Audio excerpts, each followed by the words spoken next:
बच्चों,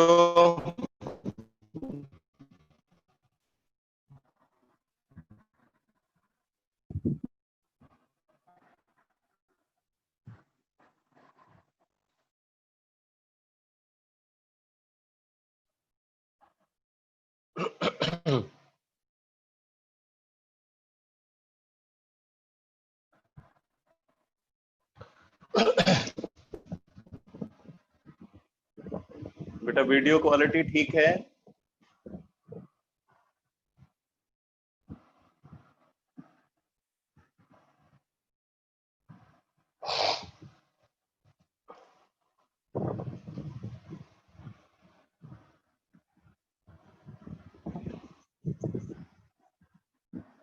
video quality ठीक नहीं है?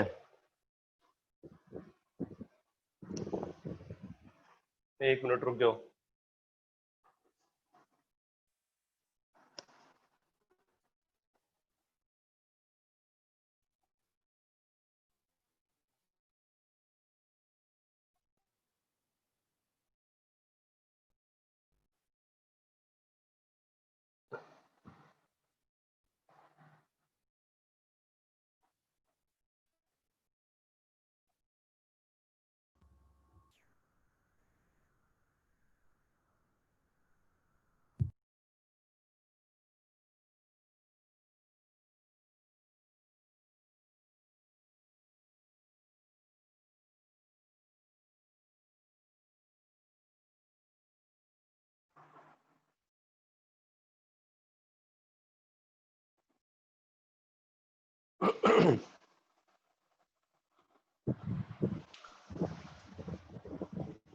अभी क्या सिचुएशन है बेटा?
मैं ये पूछ रहा हूं कि अभी कुछ क्वालिटी पहले से ठीक हुई है?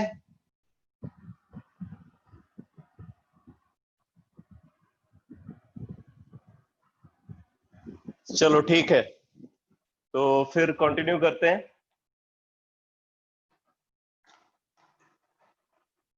अच्छा, मुझे पहले तो एक चीज आपसे डिस्कस करनी है कि जो सैटरडे में मैं कभी कभी एक्स्ट्रा क्लास रख देता हूं, तो आप में से कुछ लोगों को प्रॉब्लम है कि सैटरडे में जो है क्लास न रखी जाए। तो फिर उसका एक ही तरीका हो सकता है बेटा, मैं क्लास सैटरडे को इसलिए रखता हूं क्योंकि क्लास के टाइमिंग में ही मैं टेस्ट रख रहा हूं, तो एक क्लास जो है खराब होती है टेस्ट की वजह से।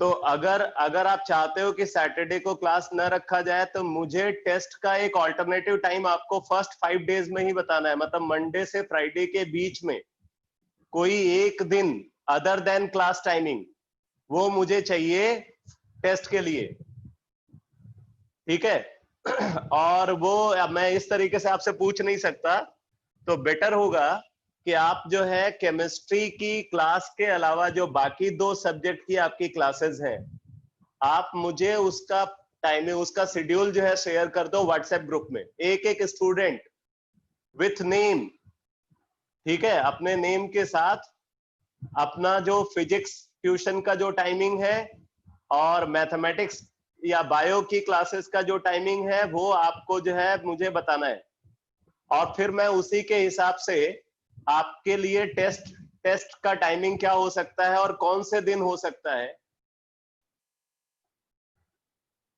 वो हम डिसाइड कर लेंगे।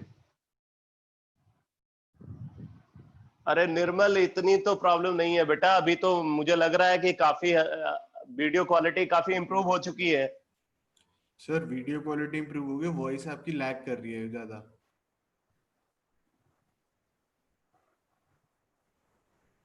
अच्छा, ये आवाज में आप लोगों को प्रॉब्लम फील हो रही है क्या?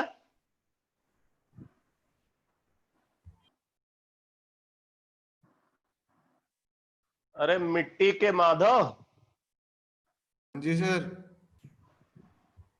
ये बता कि आवाज में तुझे प्रॉब्लम क्यों हो रही है? मुझे तो नहीं लगता कि वैस में किसी को पता नहीं दिक्कत सर, है। इसमें अभी वो इसमें लिखा आ रहा था नेटवर्क बैंडविड्थ लो आ रहा था ना पता नहीं आपकी साइड का मेरी साइड का पता नहीं, चेक करता हूँ। नेटवर्क बैंडविड्थ लो आ रहा है तो ये तेरे साइड से होगा भाई। चेक चल करता कोई हूँ। बात नहीं, थोड़ा बहुत है वो, अभी इतना सब एडजस्ट कर लेते हैं। ठीक है सर। हाँ, तो मैं जो आपको बात बता रहा हूँ वो समझ में आ रहा है? आपको अपना फिजिक्स क्लास का टाइमिंग और मैथमेटिक्स एंड बायो क्लास का टाइमिंग वो मुझे व्हाट्सएप ग्रुप में शेयर कर देना है, ठीक है, नेम के साथ अपना नेम लिखो, फिजिक्स ट्यूशन का टाइमिंग और मैथमेटिक्स और बायो ट्यूशन का टाइमिंग, और फिर मैं उसी के हिसाब से आपका एक टेस्ट का एक डेट फिक्स कर देता हूं और टाइमिंग फिक्स कर देता हूं।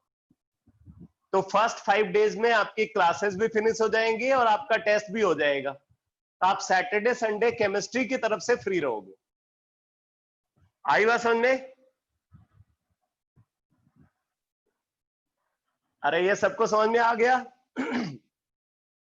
और मैं उसी टाइमिंग में इसी वीक से टेस्ट रखना चाहता हूं, तो मैं कल की बजाय, कल जो टेस्ट मैंने बोला था ट्यूसडे को रखने के लिए, मैं ट्यूसडे की बजाय जो टाइमिंग फाइनल करोगे आप मुझे आज ही सारा वो फिजिक्स ट्यूशन का टाइमिंग, बायो और मैथमेटिक्स ट्यूशन का टाइमिंग मुझे बता दो, मैं आज ही फाइनल करके ग्रुप में शेयर कर दूंगा कि टेस्ट टेस्ट डे और टेस्ट टाइमिंग क्या रहेगा, वो मैं मेंशन कर देता हूं, फिर मैं उसको फिक्स कर देता हूं, आपका सारा टेस्ट उसी डे और उसी टाइमिंग में होगा, ठीक है, कोई कंफ्यूजन नहीं रहेगा आगे से।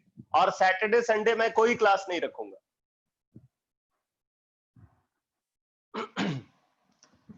तो आज मुझे ये बता देना है बेटा,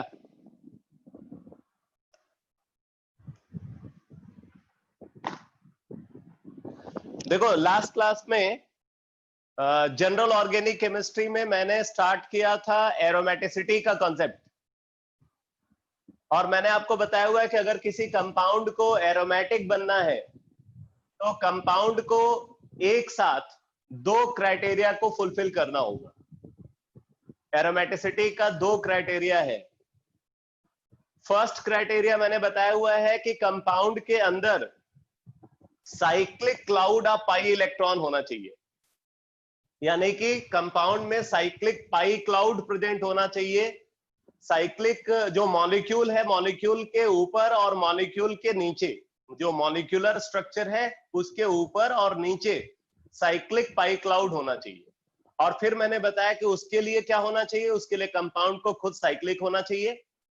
और दूसरी कंडीशन बताया कि वो साइक्लिक रिंग प्लेनर होनी चाहिए। और तीसरी कंडीशन बताया कि उस प्लेनर साइक्लिक रिंग के अंदर जितने भी एटम्स प्रेजेंट हैं, हर एटम के पास अनहाइब्रिडाइज्ड पी ऑर्बिटल होना चाहिए। मतलब साइक्लिक रिंग को जो एटम्स कॉन्स्टिट्यूट कर रहे हैं उनके पास उनका हाइब्रिडाइजेशन sp2 या स्यूडो sp2 होना चाहिए। ठीक है, तो ये 3 सब क्राइटेरियाज मैंने बताए थे फर्स्ट क्राइटेरिया को फुलफिल होने के लिए। फिर मैंने सेकंड क्राइटेरिया बताया कि जो साइक्लिक पाई क्लाउड है, साइक्लिक पाई क्लाउड के अंदर odd number of pi electron pair होने चाहिए, यानी कि 2n+1 पाई इलेक्ट्रॉन पेयर वहां पे प्रेजेंट होने चाहिए, और इसको हम हकेल रूल बोलते हैं। तो कोई भी कंपाउंड जो साइमल्टेनियसली इन दोनों रूल को फुलफिल करता है वो एरोमेटिक कंपाउंड है। दोनों क्राइटेरियाज को जो कंपाउंड फुलफिल करता है उसको हम एरोमेटिक कंपाउंड बोलते हैं। ठीक है, अब देखो इसी के बेसिस पे 2 टर्म को और डिफाइन करते हैं, आप 1 बाय 1 नोट करो। सेकेंड टर्म लिखो anti aromaticity. Anti aromaticity, anti aromaticity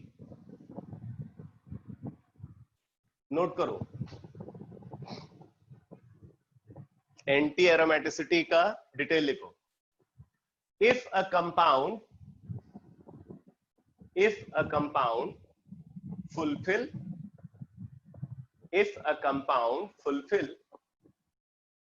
the first criteria of aromaticity,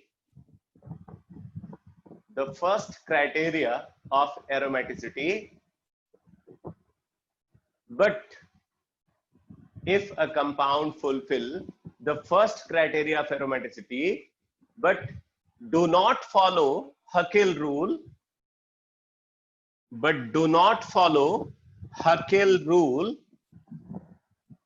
that is 4n+2 pi electron rule,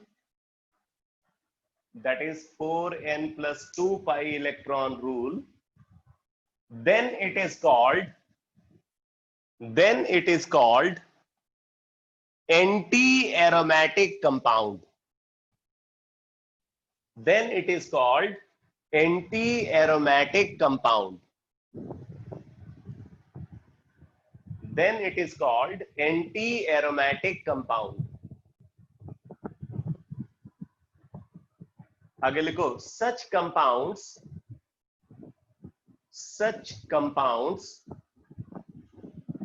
are highly unstable. Such compounds are highly unstable. Such compounds are highly unstable. अब जरा इसी के साथ आप note में एक point लिखो। Note में लिखो anti aromatic compound are highly unstable.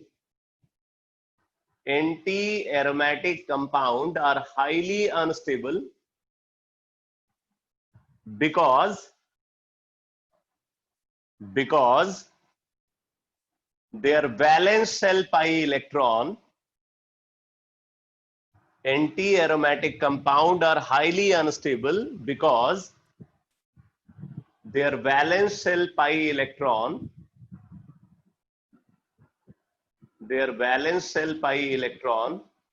are present in anti-bonding molecular orbital.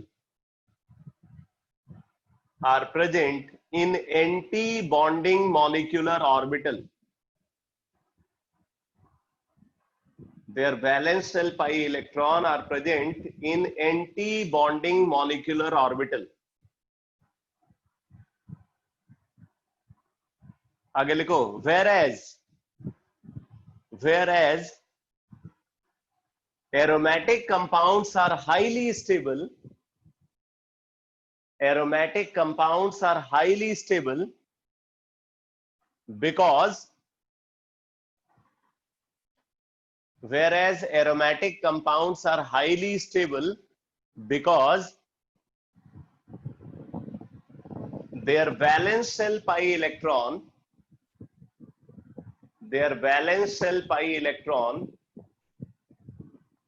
are present in bonding molecular orbital. In bonding molecular orbital. तो देखो बेटा, यहां पे ये बोला जा रहा है कि जो एरोमेटिक कंपाउंड की एक्सेप्शनल स्टेबिलिटी है, एरोमेटिक कंपाउंड बहुत स्टेबल होते हैं, जबकि एंटी एरोमेटिक कंपाउंड बहुत ही अनस्टेबल होते हैं। तो दोनों की स्टेबिलिटी में जो एक्सट्रीम डिफरेंस होता है, अगर उस डिफरेंस को समझना हो तो बोलते हैं कि इसका एक्सप्लेनेशन हमें मॉलिक्यूलर ऑर्बिटल थियरी के बेसिस पे मिलता है। ठीक है, इस बात को मॉलिक्यूलर ऑर्बिटल थियरी एक्सप्लेन करती है। मॉलिक्यूलर ऑर्बिटल थियरी के करस्पॉन्डिंग, रमनदीप बेटा माइक को म्यूट करो।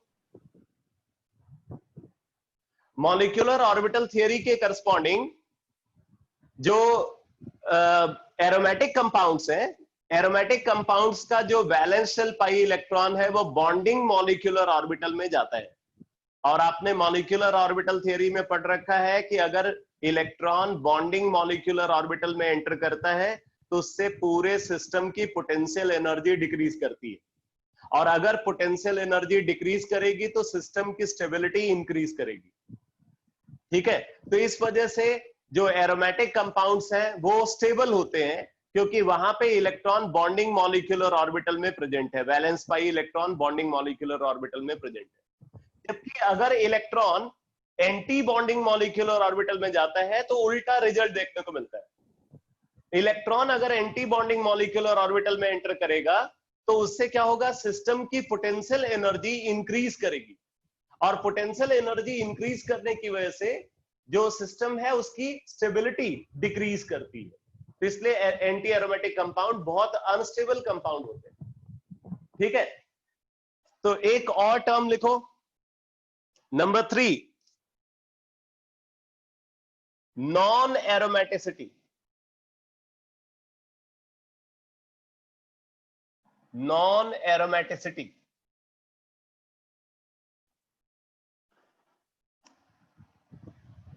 Non aromaticity,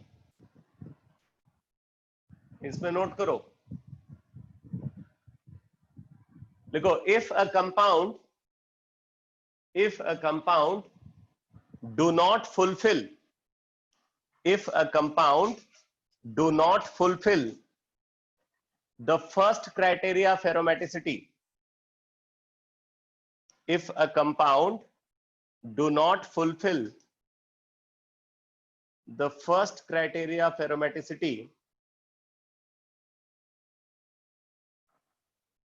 if a compound do not fulfill the first criteria of aromaticity, then it is called non-aromatic compound. Then it is called non-aromatic compound. Then it is called non-aromatic compound. आगे लिखो, such compounds possess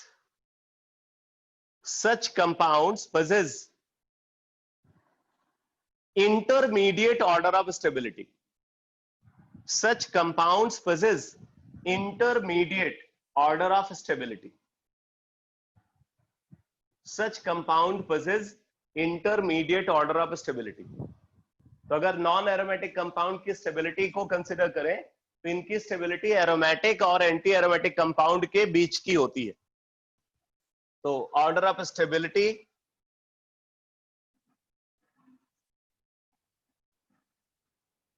को अगर consider करें तो सबसे ज्यादा stable aromatic compound होंगे, aromatic compound सबसे ज्यादा स्टेबल, उसके बाद non aromatic compound,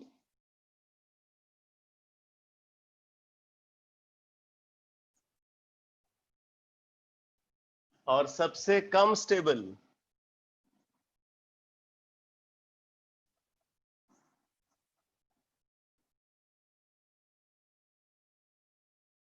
anti aromatic compound होते हैं। ये इनकी स्टेबिलिटी का ऑर्डर है।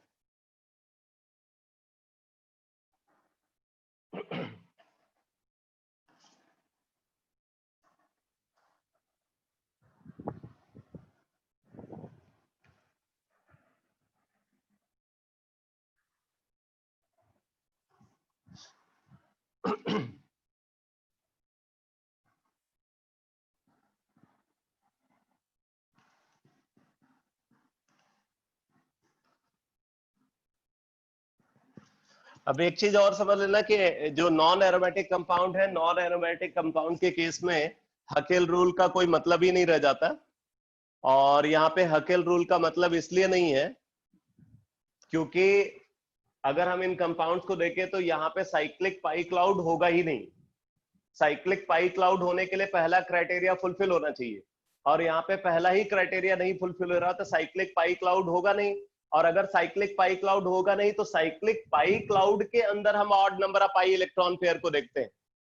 तो जब साइक्लिक पाई क्लाउड ही प्रेजेंट नहीं है तो फिर odd number of pi electron pair देखने का कोई मतलब नहीं है, मींस हकेल रूल का कोई मतलब नहीं है।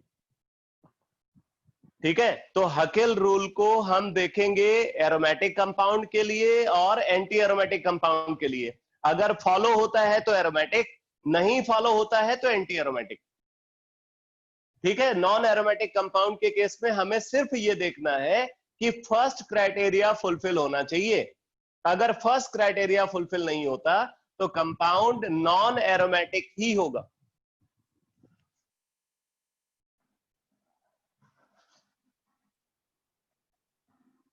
कुछ और फैक्ट्स एरोमेटिसिटी से रिलेटेड हम कंसिडर करते हैं, आप इनको नोट में लिखो, नोट में लिखो। एरोमेटिसिटी से रिलेटेड कुछ facts. Number one,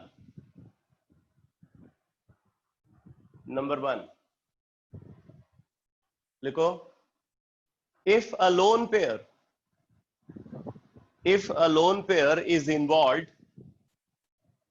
if a lone pair is involved in delocalization,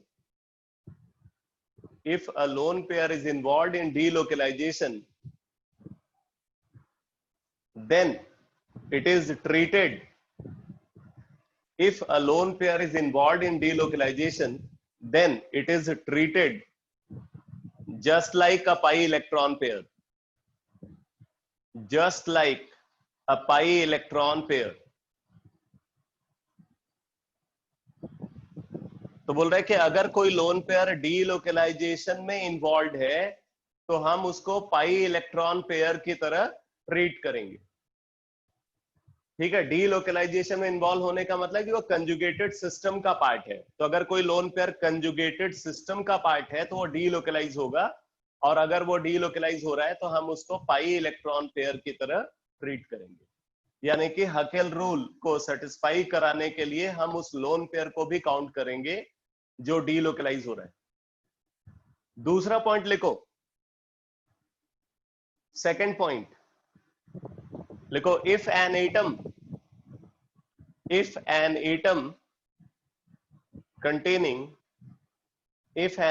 containing more than one lone pair of electron,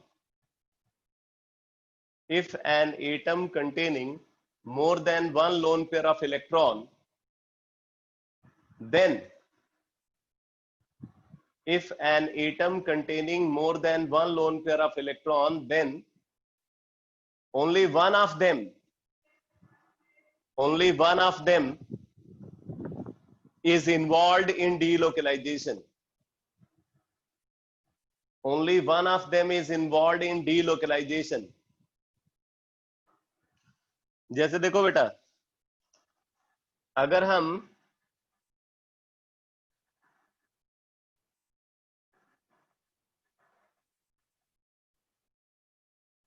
इस एटम को कंसीडर करते हैं, यहां पे इस एटम के पास एक से ज्यादा लोन पेयर है और ये कंजुगेटेड सिस्टम का पार्ट है, तो कंजुगेटेड सिस्टम का पार्ट है तो एक लोन पेयर तो यहाँ पे डीलोकलाइज होना चाहिए। लेकिन अगर हम पहला लोन पेयर को डीलोकलाइजेशन में पार्टिसिपेट कराएंगे तो उस सिचुएशन में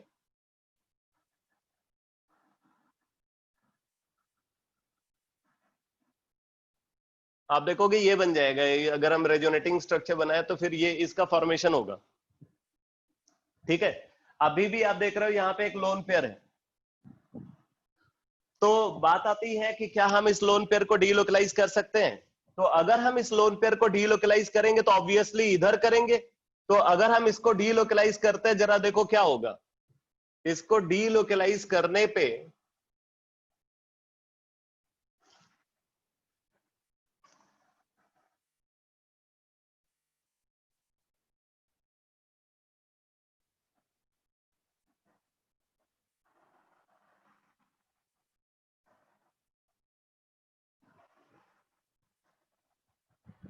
अब आपको क्या लगता है, क्या ये स्ट्रक्चर स्टेबल होगा?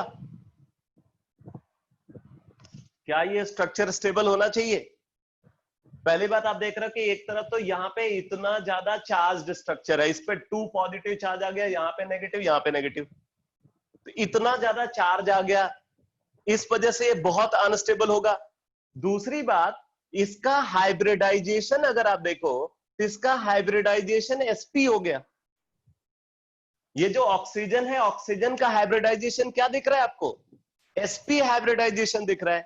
और अगर sp हाइब्रिडाइजेशन है ऑक्सीजन का, तो उसको चाहिए लीनियर ज्योमेट्री, जो कि साइक्लिक रिंग में उसको मिल नहीं सकती, तो इस वजह से ये बहुत ही अनस्टेबल स्ट्रक्चर होगा। तो एक एटम के पास अगर मल्टीपल लोन पेयर है, एक से ज्यादा लोन पेयर है, तो उनमें से डीलोकलाइज हमेशा एक ही होगा। ये हमेशा अपने दिमाग में रखो। अगर एक से ज्यादा लोन पेयर एटम के पास प्रेजेंट है तो उनमें से एक ही डीलोकलाइज होगा। उसकी एक वजह और भी है, जरा यहां पे देखना। जब फर्स्ट लोन पेयर इसने डीलोकलाइज किया तो इस पे आया पॉजिटिव चार्ज, और आपको पता होना चाहिए कि जब किसी एटम पे पॉजिटिव चार्ज डेवलप होता है तो उस एटम की इलेक्ट्रोनेगेटिविटी बढ़ जाती है। ठीक है, तो अब ये ऑक्सीजन इस ऑक्सीजन से ज्यादा इलेक्ट्रोनेगेटिव है, ये वाला ऑक्सीजन ज्यादा इलेक्ट्रोनेगेटिव है, और अगर ऑक्सीजन वैसे भी सेकंड मोस्ट इलेक्ट्रोनेगेटिव एलिमेंट होता है और ऊपर से उसकी इलेक्ट्रोनेगेटिविटी बहुत ज्यादा इंक्रीज कर गई बिकॉज उस पर पॉजिटिव चार्ज डेवलप हो गया, तो अब जो नेक्स्ट लोन पेयर उसके ऊपर प्रेजेंट है वो टाइटली हेल्ड होगा विद द ऑक्सीजन, वो डीलोकलाइज नहीं होगा। ठीक है, तो इसलिए दूसरा लोन पेयर डीलोकलाइज नहीं हो सकता। तो दो वजह है, एक तो जब मल्टीपल लोन पेयर प्रेजेंट होते हैं तो उनमें से फर्स्ट लोन पेयर के डीलोकलाइजेशन के बाद एटम पे पॉजिटिव चार्ज डेवलप होता है, और पॉजिटिव चार्ज डेवलप होने की वजह से जो फर्दर लोन पेयर प्रेजेंट है वो टाइटली हेल्ड होता है विद द एटम, और वो डोनेशन के लिए अवेलेबल नहीं होता। और दूसरी बात ये स्ट्रेन है। ठीक है, तो इसलिए ये आपको हमेशा दिमाग में रखना है कि अगर एक से ज्यादा लोन पेयर एटम के पास है तो उनमें से एक ही डीलोकलाइज होगा, मतलब उनमें से एक ही लोन पेयर को आप पाई इलेक्ट्रॉन पेयर की तरह ट्रीट करोगे। नेक्स्ट पॉइंट लिखो, अगला पॉइंट लिखो, लिखो 8 और हायर मेंबर्ड रिंग, 8 और higher membered ring, 8 or higher membered ring can never be anti-aromatic. 8 or higher membered ring can never be anti-aromatic because 8 or higher membered ring can never be anti-aromatic because such ring has flexibility. Such ring has flexibility to acquire. Such ring has flexibility to acquire planar and non-planar arrangement both. Planar and non-planar arrangement both, depending upon situation. Depending upon situation. आप याद करो, ये बात मैंने geometrical isomerism में भी बताया था कि अगर कोई डबल बॉन्ड 8 मेंबर्ड रिंग या उससे बड़ी रिंग का पार्ट है तो उस डबल बॉन्ड के अबाउट ज्योमेट्रिकल आइसोमेरिज्म पॉसिबल होती है, क्योंकि ऐसे रिंग के अंदर फ्लेक्सिबिलिटी है, वो सिचुएशन के अकॉर्डिंग अपना अरेंजमेंट को चेंज कर सकते हैं। लेकिन अगर रिंग का साइज उससे छोटा है, 7 मेंबर्ड रिंग या उससे छोटी रिंग है, तो वहां पे ऐसी फ्लेक्सिबिलिटी नहीं होती और इस वजह से वहां पे ज्योमेट्रिकल आइसोमेरिज्म ऑब्जर्व नहीं होती। तो सेम सिचुएशन यहां भी है कि अगर मान लो 8 मेंबर्ड रिंग या उससे बड़ी रिंग है और ऐसी रिंग अगर एरोमेटिक बनने जा रही है तो एरोमेटिक बनने के मीन टाइम वो खुद को प्लेनर बना लेगी, मतलब तब वो प्लेनर अरेंजमेंट को प्रेफर करती है। बट अगर 8 और हायर मेंबर्ड रिंग को अगर हम कंसीडर करें और वो एंटी एरोमेटिक बनने जा रही है प्लेनरिटी की वजह से, तो क्या है, उसके पास फ्लेक्सिबिलिटी है खुद को नॉन प्लेनर बनाने के लिए, तो अपने आप को नॉन प्लेनर बना करके जो एरोमेटिसिटी का पहला क्राइटेरिया है उसको वायलेट कर देता है। और क्योंकि पहला क्राइटेरिया वायलेट हो जाता है इसलिए कंपाउंड नॉन एरोमेटिक हो जाता है, और नॉन एरोमेटिक कंपाउंड ज्यादा स्टेबल होते हैं in compare to anti aromatic compound. इसलिए 8 और हायर मेंबर्ड रिंग आपको कभी भी एंटी एरोमेटिक फॉर्म में नहीं मिलेगा, वो या तो एरोमेटिक होगा या नॉन एरोमेटिक होगा। ठीक है, तो ये बात समझ में आ गई बेटा सबको? ये तीनों पॉइंट्स क्लियर हो गए जो अभी मैंने 3 पॉइंट्स बताए नोट में? ठीक है, तो जब आपको किसी भी ऑर्गेनिक स्ट्रक्चर की एनालिसिस करनी है एरोमेटिसिटी, एंटी एरोमेटिसिटी और नॉन एरोमेटिसिटी को लेकर के, तो आपको वो क्राइटेरियाज तो देखने ही है और उसके साथ ये 3 पॉइंट। ठीक है, तो अब मैं फटाफट स्ट्रक्चर बना रहा हूं और आपको बताते जाना है कि ये स्ट्रक्चर क्या है, एरोमेटिक है या एंटी एरोमेटिक है या नॉन एरोमेटिक है।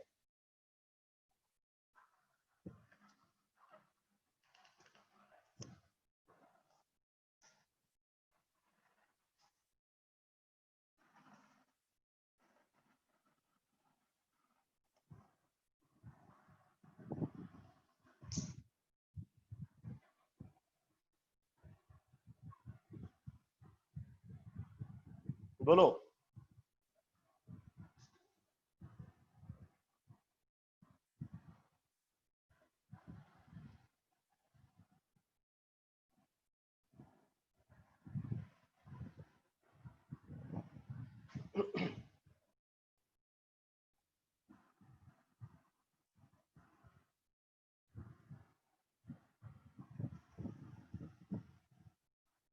चौधरी साहब ने बोला एरोमेटिक है।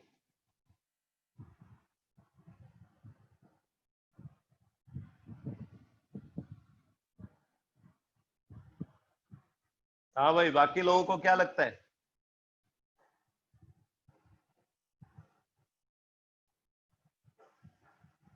एंटी एरोमेटिक लगता है, एंटी एरोमेटिक। तो एंटी एरोमेटिक सही आंसर है।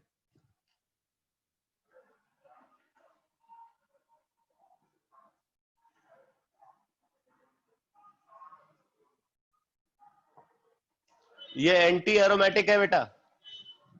एंटी एरोमेटिक क्यों है? देखो, ये लोन पेयर डीलोकलाइजेशन में इन्वॉल्व है, कंजुगेशन में है, डीलोकलाइज होगा, तो इसको काउंट करें तो 2 पाई इलेक्ट्रॉन पेयर है। 2 पाई इलेक्ट्रॉन पेयर मतलब even number of pi electron pair. तो जो सेकंड क्राइटेरिया है हकेल रूल, वो फॉलो नहीं हो रहा है। हकेल रूल के according odd number of pi electron pair होने चाहिए, जबकि यहाँ पे 1 पाई इलेक्ट्रॉन पेयर ये और 1 पाई इलेक्ट्रॉन पेयर ये, टोटल 2 पाई इलेक्ट्रॉन पेयर है, इसलिए ये हकेल रूल को वायलेट कर रहा है और इसीलिए ये एंटी एरोमेटिक होगा। बाकी फर्स्ट क्राइटेरिया फुलफिल हो रहे हैं। फर्स्ट क्राइटेरिया को आप देख सकते हो कैसे फुलफिल हो रहा है। देखो ये तो साइक्लिक है कंपाउंड, साइक्लिक रिंग प्लेनर भी दिख रही है, इसका हाइब्रिडाइजेशन sp2, इसका sp2 और इसका स्यूडो sp2 है, जिसपे नेगेटिव चार्ज है उसका स्यूडो sp2 हाइब्रिडाइजेशन। तो फर्स्ट क्राइटेरिया फुलफिल हो रहा है, सेकंड क्राइटेरिया फुलफिल नहीं हो रहा है, इसलिए एंटी एरोमेटिक।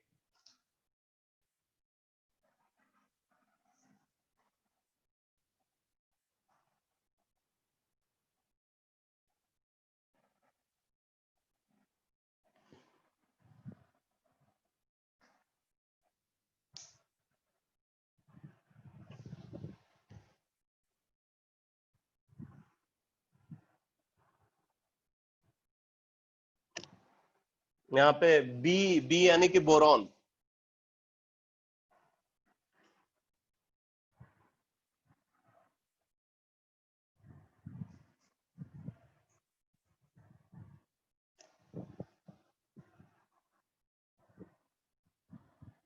चिराग ने बोला एरोमेटिक, ठीक है। कोई किसी ने एंटी भी बोला है, एंटी किसने बोला? नमन ने बोला एंटी। तो ये एरोमेटिक है, एंटी एरोमेटिक नहीं है, एरोमेटिक। ये एरोमेटिक इसलिए है क्योंकि बोरॉन का हाइब्रिडाइजेशन यहाँ पे sp2 है और बाकी दोनों एटम का हाइब्रिडाइजेशन sp2 है। तो पहला क्राइटेरिया फुलफिल हो रहा है। दूसरे क्राइटेरिया को अगर आप देखो तो इसके अंदर एक ही पाई इलेक्ट्रॉन पेयर है जो डीलोकलाइज होगा, इसलिए ये एरोमेटिक होगा।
सब लोग एंटी एरोमेटिक बोल रहे हैं, एक नॉन एरोमेटिक वाला भी आंसर आया, तो आप सभी गलत हो, ये एरोमेटिक, ये एरोमेटिक है। अब मैं आपको बताता हूं इस ये एरोमेटिक क्यों है। आप अगर इसके रेजोनेटिंग स्ट्रक्चर ड्रॉ करोगे ना, आपको ये दिखेगा कि ये जो ये वाला पाई बॉन्ड और ये वाला पाई बॉन्ड किसी भी सिचुएशन में रिंग के अंदर नहीं आएगा, ये हमेशा बाहर ही बना रहता है। सिर्फ ये वाला जो पाई बॉन्ड है वही रिंग में डीलोकलाइज होता है। आप इसके रेजोनेटिंग स्ट्रक्चर बना करके देखो। रेजोनेटिंग स्ट्रक्चर का मतलब कि जो स्ट्रक्चर सिग्निफिकेंटली कंट्रीब्यूट करते हैं उन्हीं को हम रेजोनेटिंग स्ट्रक्चर में काउंट करेंगे।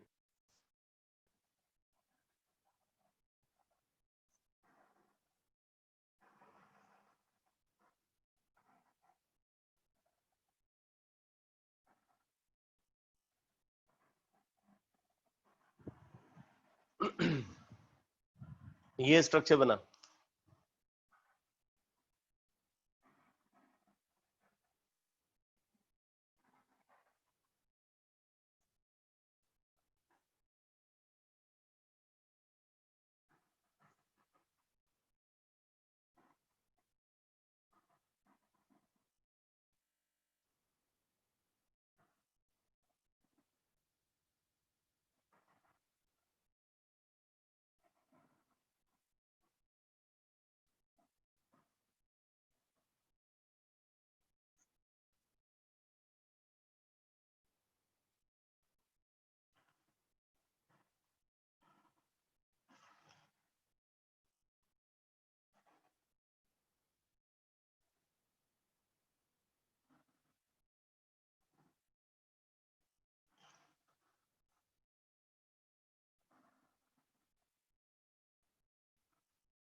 देखो ये रेजोनेटिंग स्ट्रक्चर यहाँ पे मैंने ड्रॉ किया है।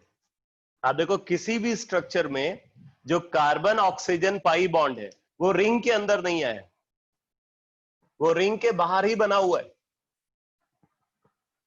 तो इसका मतलब रिंग के अंदर सिर्फ एक पाई इलेक्ट्रॉन पेयर डीलोकलाइज हो रहा है। रिंग के अंदर सिर्फ एक पाई इलेक्ट्रॉन पेयर डीलोकलाइज हो रहा है और पहला क्राइटेरिया फुलफिल हो रहा है। कंपाउंड साइक्लिक है, रिंग साइक्लिक रिंग प्लेनर है, रिंग के अंदर प्रेजेंट हर एटम का हाइब्रिडाइजेशन sp2 है। तो फर्स्ट क्राइटेरिया फुलफिल हो गया, सेकंड क्राइटेरिया फुलफिल हो गया, इसलिए आप इसको एरोमेटिक बोलोगे। क्लियर हुआ सबको?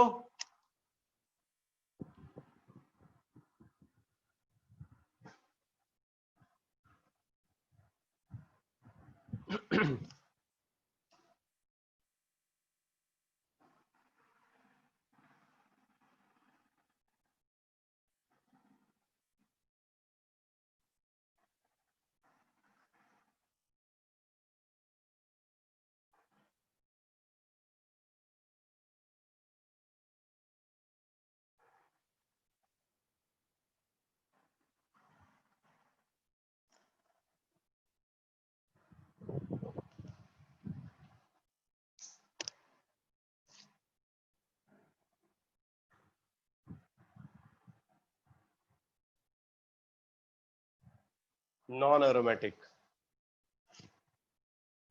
बाकी लोग क्या बोल रहे हैं भाई?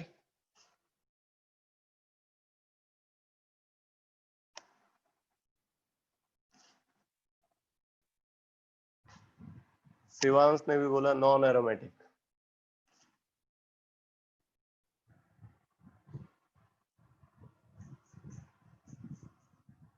नमन ने बोला एरोमेटिक है। चिराग ने एरोमेटिक बोला है।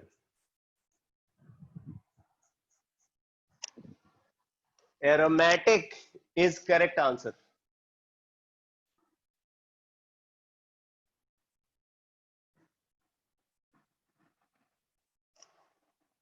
Aromatic is correct answer. अब आप देखो यहाँ पे ये तो पाई इलेक्ट्रॉन पेयर है ही, ये दोनों दोनों नाइट्रोजन जो है, नाइट्रोजन का लोन पेयर इस पाई बॉन्ड के साथ कंजुगेशन में है। तो ये दोनों नाइट्रोजन के लोन पेयर भी डीलोकलाइज होंगे इस पाई इलेक्ट्रॉन पेयर के साथ। ठीक है, ये पाई इलेक्ट्रॉन पेयर डीलोकलाइज होगा और इन दोनों नाइट्रोजन के लोन पेयर डीलोकलाइज होंगे। बाकी नाइट्रोजन का हाइब्रिडाइजेशन स्यूडो sp2 है, इसलिए हम इसको एरोमेटिक बोलेंगे। ठीक है, तो ये एरोमेटिक कंपाउंड।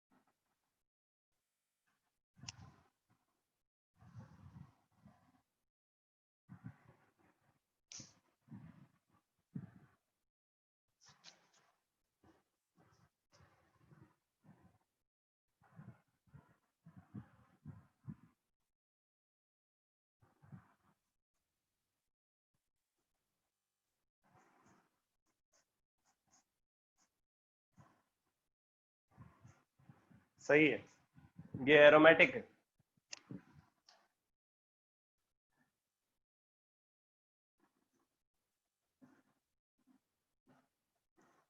अब आप यहाँ पे देख सकते हो ये वाला पाई इलेक्ट्रॉन पेयर और ये वाला पाई इलेक्ट्रॉन पेयर, ये डीलोकलाइजेशन में इन्वॉल्व होगा। ये carbon oxygen pi electron pair ring के अंदर नहीं आएगा, ये हमेशा बाहर ही रहेगा।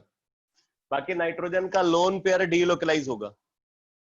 तो ये नाइट्रोजन का एक lone pair pi electron pair है, एक और दो और तीन, तीन पाई इलेक्ट्रॉन पेयर है, मतलब odd number of pi electron pair, इसलिए ये एरोमेटिक। बाकी फर्स्ट क्राइटेरिया फुलफिल हो रहे हैं।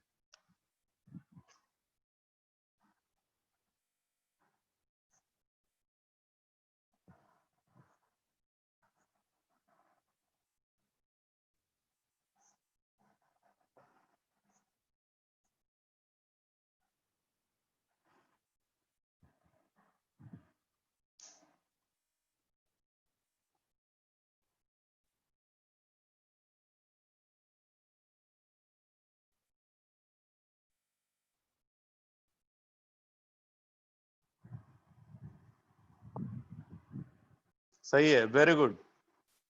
ये एंटी एरोमेटिक है, 2 पाई इलेक्ट्रॉन पेयर ये वाले, और इन दोनों नाइट्रोजन के लोन पेयर भी पाई इलेक्ट्रॉन पेयर है, तो total 4 pi electron pair present है, मतलब even number of pi electron pair, तो हकेल रूल फॉलो नहीं हो रहा, इसलिए ये एंटी एरोमेटिक है।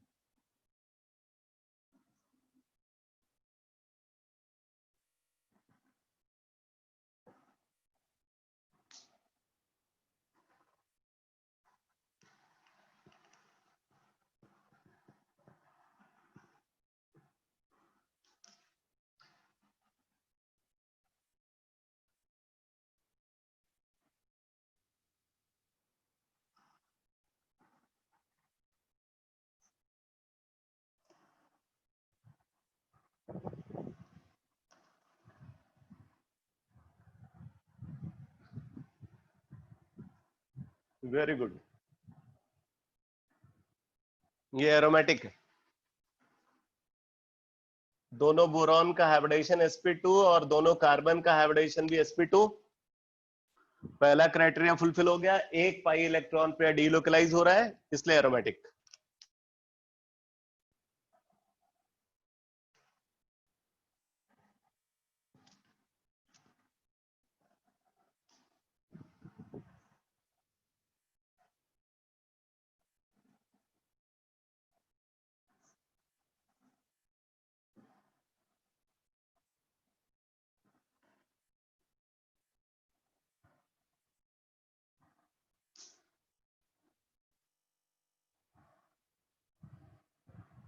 सही है, एरोमेटिक। नाइट्रोजन का लोन पेयर को इंक्लूड करेंगे तो odd number of pi electron pair होंगे। बोरॉन का हाइब्रिडेशन sp2 और नाइट्रोजन का हाइब्रिडेशन pseudo sp2।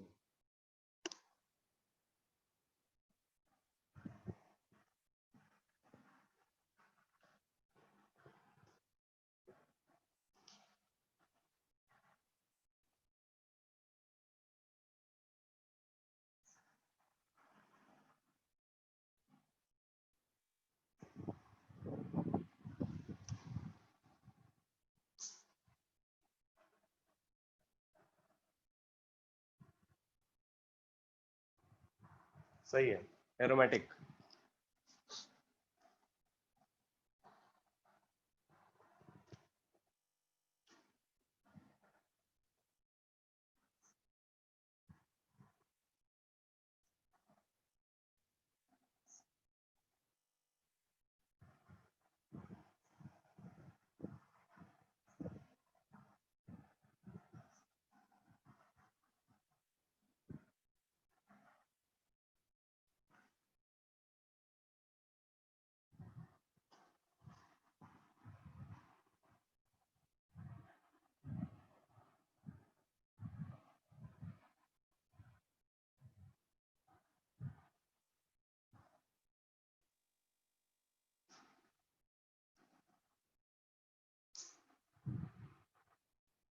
सही है, यहाँ पे odd number of pi electron pair है, 8 मेंबर रिंग है, तो मैंने बोला कि 8 और higher member ring anti aromatic नहीं हो सकती, बट एरोमेटिक या नॉन एरोमेटिक हो सकती, तो यहाँ पे ये एरोमेटिक है क्योंकि एरोमेटिसिटी का क्राइटेरिया फुलफिल हो रहा है।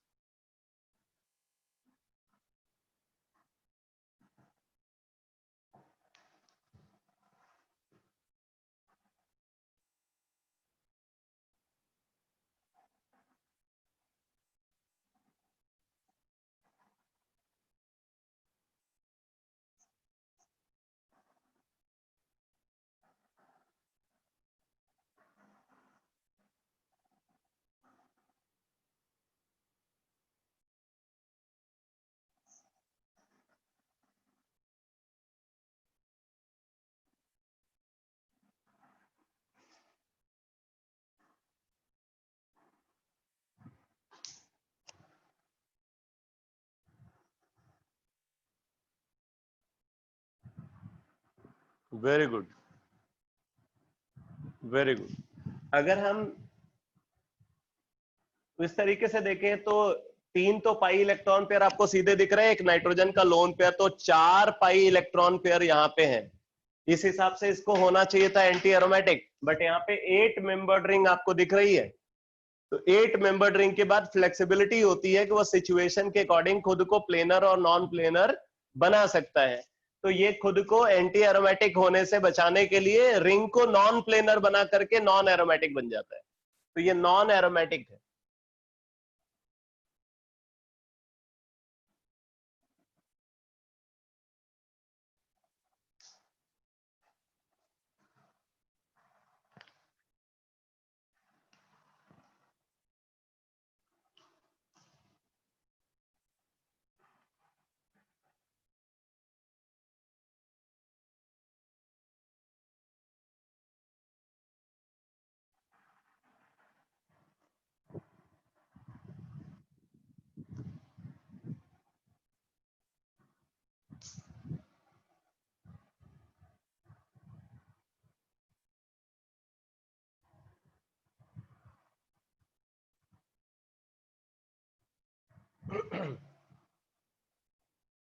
एरोमेटिक, एरोमेटिक सही आंसर है।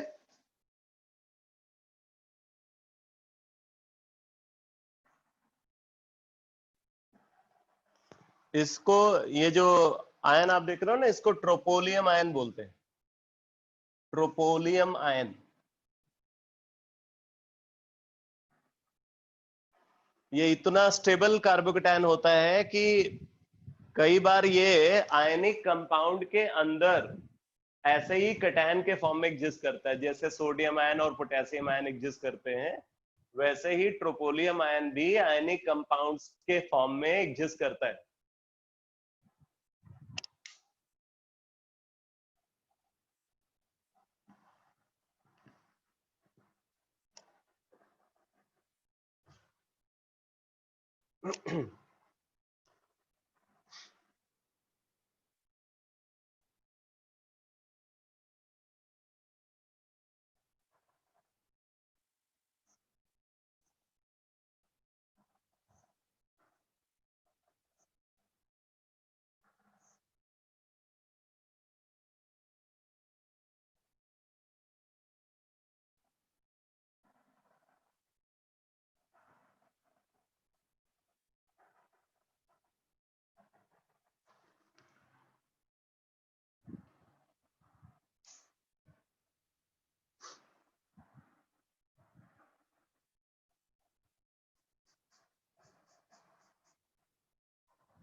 ये एरोमेटिक,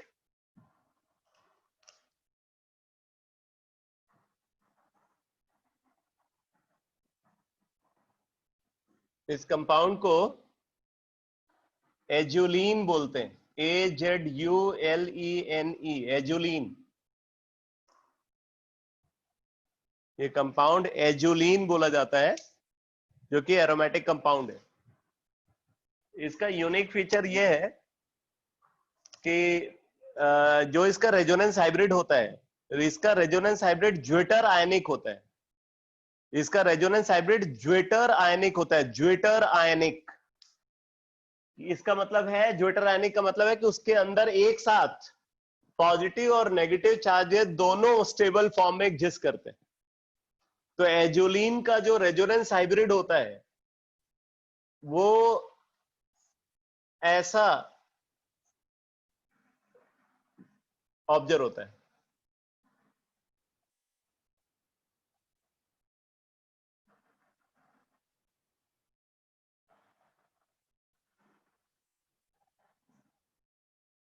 ये इसका रेजोनेंस हाइब्रिड होता है।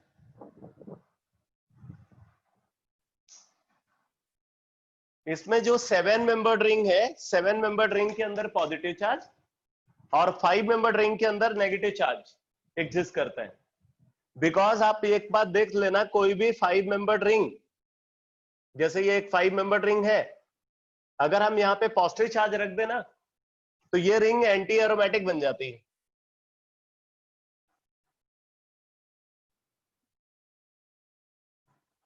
5 मेंबर रिंग पॉजिटिव चार्ज के साथ एंटी एरोमेटिक है, लेकिन अगर 5 मेंबर रिंग के ऊपर नेगेटिव चार्ज रख दो तो ये एरोमेटिक है। इसलिए 5 मेंबर रिंग कभी भी पॉजिटिव चार्ज को एक्वायर नहीं करना चाहती। कंजुगेटेड 5 मेंबर रिंग में कभी भी पॉजिटिव चार्ज नहीं आना चाहिए, क्योंकि पॉजिटिव चार्ज अगर आएगा तो वो रिंग एंटी एरोमेटिक बन जाएगी। और इसी तरीके से अगर 7 मेंबर्ड रिंग को कंसीडर करें, 7 मेंबर्ड रिंग पे अगर आप नेगेटिव चार्ज रख दो, अगर यहां पे नेगेटिव चार्ज प्रेजेंट है तो ये एंटी एरोमेटिक है, जबकि अभी पॉजिटिव चार्ज के साथ आपने देखा था उसको ट्रोपोलियम आयन बोलते हैं, जो कि एरोमेटिक होते हैं। तो 7 मेंबर्ड रिंग हमेशा पॉजिटिव चार्ज को एक्वायर करना चाहता है और 5 मेंबर्ड रिंग हमेशा नेगेटिव चार्ज को एक्वायर करना चाहता है खुद को एरोमेटिक बनाने के लिए। इसीलिए रेजोनेंस हाइब्रिड में आप देखोगे जो 7 मेंबर्ड रिंग है वहां पे पॉजिटिव चार्ज का डीलोकलाइजेशन होगा और जो 5 मेंबर्ड रिंग है वहां पे नेगेटिव चार्ज का डीलोकलाइजेशन होगा। तो ये इस एजोलिन का ये रेजोनेंस हाइब्रिड है। और इस रेजोनेंस हाइब्रिड में आप देख रहे हो कि साइमल्टेनियसली पॉजिटिव और नेगेटिव चार्जेज स्टेबल फॉर्म में एग्जिस्ट कर रहे हैं, इसीलिए हम इसको बोलेंगे ज्विटर आयन।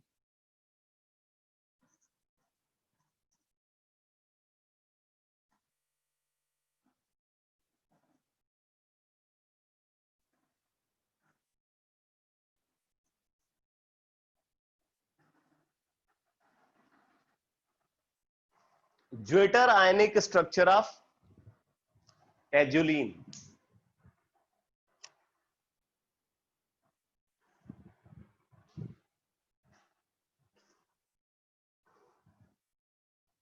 आप चाहो तो ज्विटर आयन के बारे में अलग से भी लिख सकते हो। ज्विटर आयंस किनको बोलेंगे?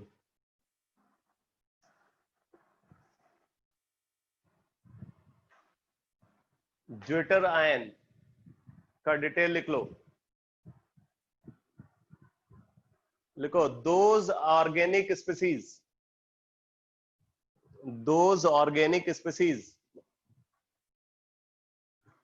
which possess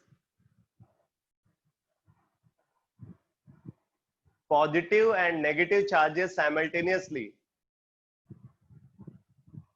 Those organic species which possess positive and negative charges simultaneously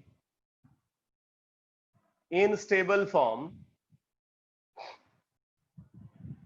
those organic structures which possess positive and negative charges simultaneously in stable form are called Zwitter ions.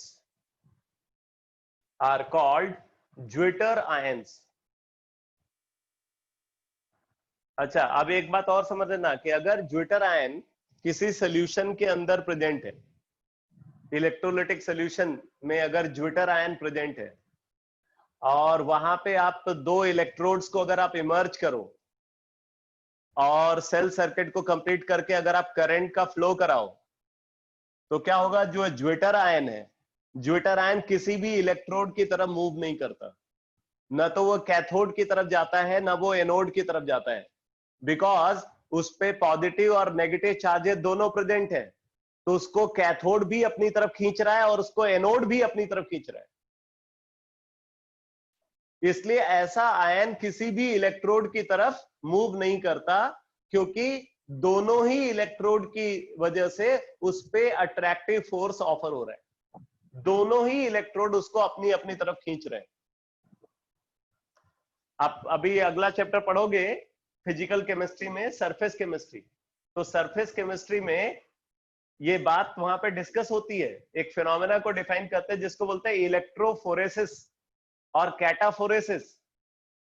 तो बोला जाता है कि जो zwitter ions होते हैं वो electrophoresis phenomena में पार्टिसिपेट नहीं करते।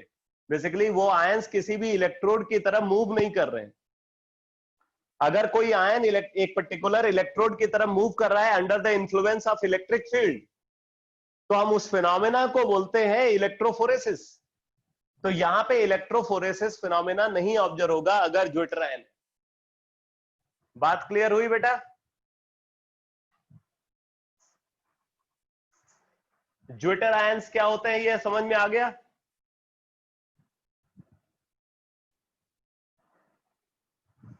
ठीक है, अब देखो एक बात और यहाँ पे इंपॉर्टेंट है कि ये कंपाउंड अगर देखा जाए, ये कंपाउंड पोलर कंपाउंड है, इसका डायपोल मोमेंट नॉन जीरो है। Azulene is a polar molecule, ये पोलर मॉलिक्यूल है। और अगर हम इसका डायपोल मोमेंट को देखें तो इसके डायपोल मोमेंट की डायरेक्शन क्या होगी? इसके डायपोल मोमेंट की डायरेक्शन होगी 7 मेंबर्ड रिंग से 5 मेंबर्ड रिंग की तरफ, पॉजिटिव चार्ज सेंटर से नेगेटिव चार्ज सेंटर की तरफ इसके डायपोल मोमेंट की डायरेक्शन होगी। इसके डायपोल मोमेंट की डायरेक्शन 7 मेंबर्ड रिंग से 5 मेंबर्ड रिंग की तरफ होगी, यानी कि पॉजिटिव चार्ज सेंटर से नेगेटिव चार्ज सेंटर की तरफ होगी।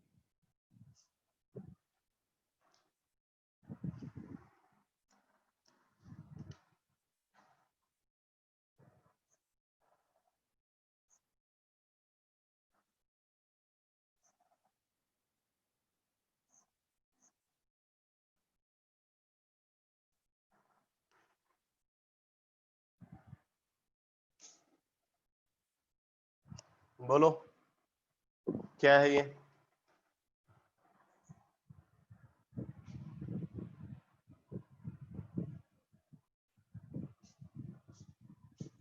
ये नॉन एरोमेटिक है।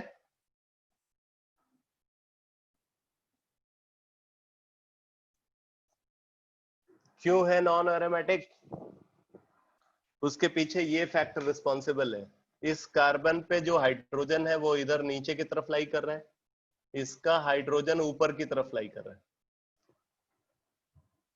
वो हाइड्रोजन एक दूसरे की तरफ लाई कर रहे हैं, उनका सेपरेशन बहुत कम है, वो एक दूसरे के बहुत क्लोज आ जाते हैं।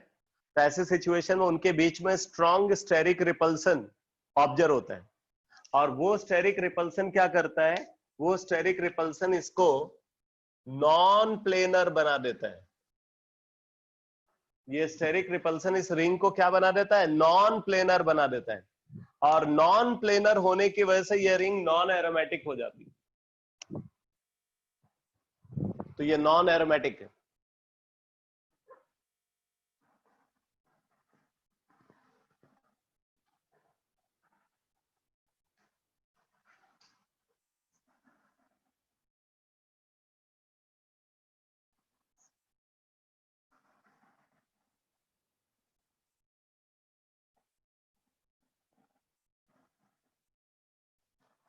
अब क्या है ये?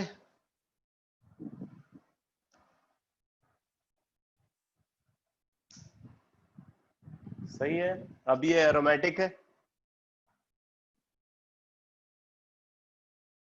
क्योंकि वो जो हिंड्रेंस क्रिएटिंग फैक्टर था हमने वो हटा दिया। ये दोनों हाइड्रोजन को हमने हटा दिया, और हाइड्रोजन को हटा के क्या किया? इनके बीच में एक बॉन्ड बना दिया। ये हाइड्रोजन हटा करके बॉन्ड बना दिया। अब ये प्लेनर है, एरोमेटिक। तो अब ये एरोमेटिक हो जाएगा।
क्या है ये?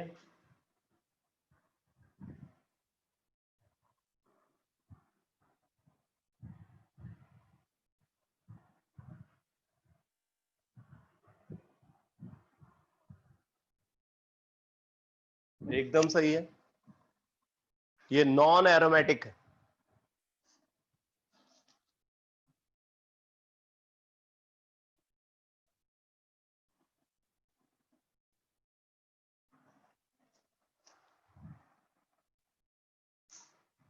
ठीक है, ये नॉन एरोमेटिक है क्योंकि आप देख रहे हो इसके अंदर 8 पाई इलेक्ट्रॉन पेयर दिख रहे हैं, even number of pi electron pair, तो इस हिसाब से इसको होना चाहिए एंटी एरोमेटिक। बट आप देख रहे हो रिंग साइज क्या है, 8 मेंबर्ड रिंग से बड़ी रिंग प्रेजेंट है, 8 मेंबर्ड रिंग या उससे हायर साइज की रिंग प्रेजेंट है, और ऐसी रिंग कभी एंटी एरोमेटिक नहीं हो सकती, तो ये नॉन एरोमेटिक होगा।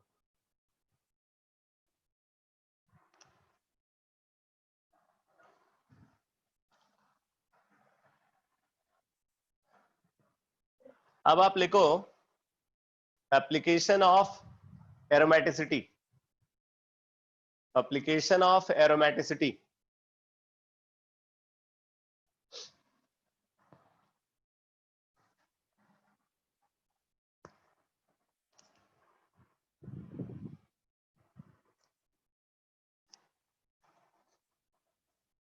एप्लीकेशन ऑफ एरोमेटिसिटी,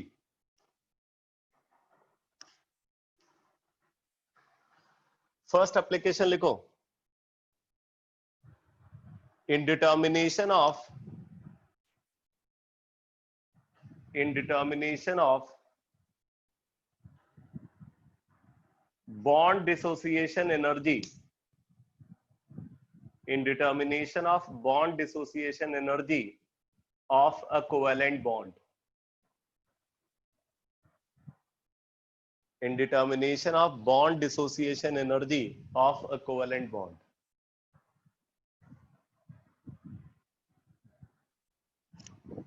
अब देखो किसी भी कोवेलेंट बॉन्ड की अगर आपको बॉन्ड डिसोसिएशन एनर्जी निकालनी है तो आप देखो इस तरीके से निकालोगे, bond dissociation energy of a covalent bond, bond dissociation energy of a covalent bond is inversely proportional to stability of reaction intermediate, stability of reaction intermediate produced after its cleavage।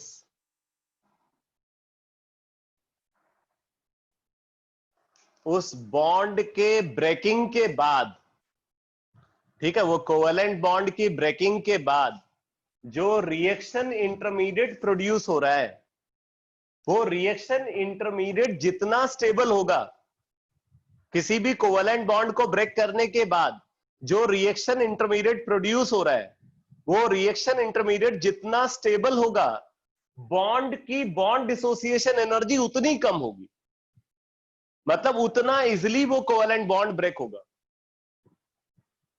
एक कोवेलेंट बॉन्ड कितना easily break होगा means एक covalent bond की bond dissociation energy कितनी कम होगी, ये इस बात पे डिपेंड करती है कि उस बॉन्ड को ब्रेक करने के बाद जो रिएक्शन इंटरमीडिएट फॉर्म हो रहा है वो कितना ज्यादा स्टेबल है। तो जितना ज्यादा स्टेबल रिएक्शन इंटरमीडिएट प्रोड्यूस होगा, उस कोवेलेंट बॉन्ड को ब्रेक करना उतना आसान होगा, उसकी बॉन्ड डिसोसिएशन एनर्जी उतनी कम होगी। तो ये बात समझ में आ रही बेटा?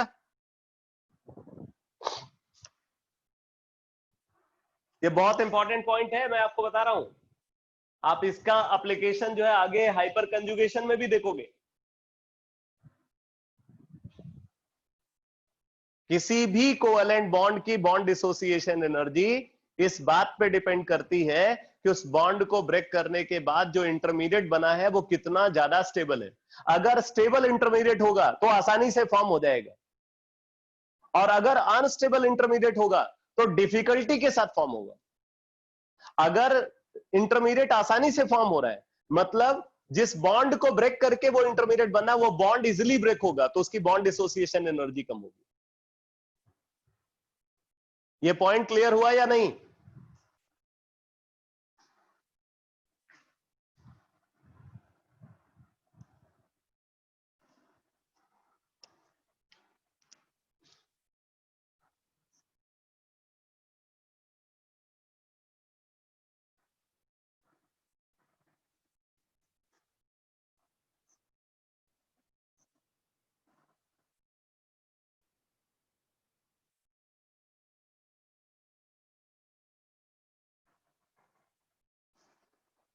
ये दो कंपाउंड हमने कंसिडर किए, ठीक है?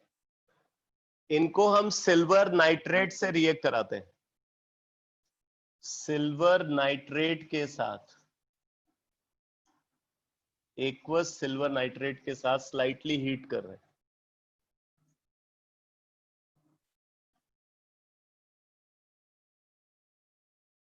बताओ कहां पे प्रेसिपिटेट फॉर्मेशन होगा और कहां पे नहीं होगा? प्रेसिपिटेट यहां पे सिल्वर क्लोराइड का बनना है।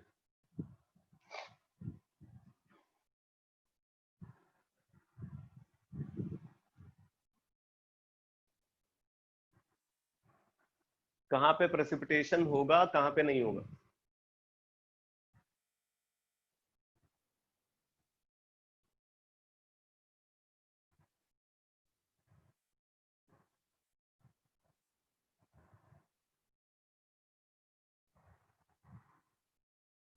दोनों टाइप के आंसर आ रहे हैं। यहां पे मैं आपको बता दूं कि फर्स्ट में नहीं होगा, सेकंड में होगा, क्योंकि प्रेसिपिटेट अगर बनेगा ना, तो प्रेसिपिटेट फॉर्मेशन के लिए ये देगा सिल्वर आयन, कैटायन देगा, और ये देगा एनायन। अगर ये एनायन देगा तो यहां पे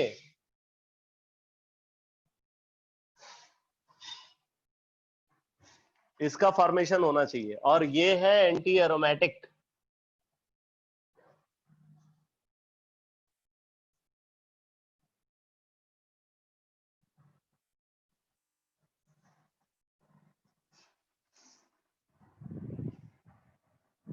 तो क्योंकि ये एंटी एरोमेटिक है, इसलिए क्या होगा? रिएक्शन नहीं होगी। जबकि इस केस में क्या होगा बेटा? इस केस में ट्रोपोलियम आयन बनेगा,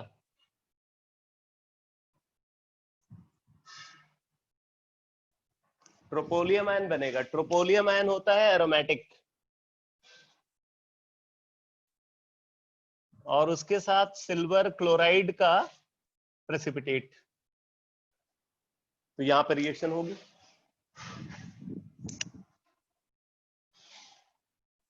हुआ क्लियर? प्रेसिपिटेट फॉर्मेशन किस में होना चाहिए और किस में नहीं होना चाहिए, हो गया समझ में? ये समझ में आ गया?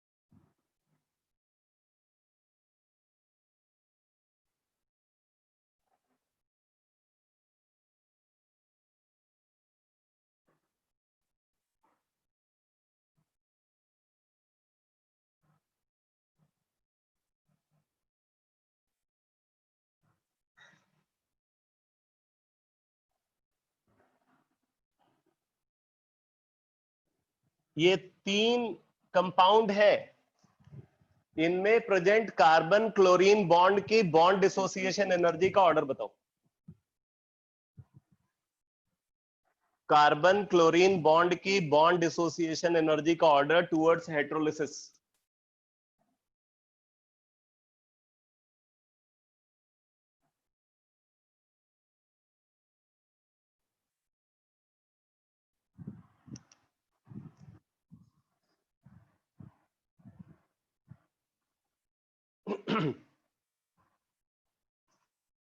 Order of bond dissociation energy towards heterolysis बताना है।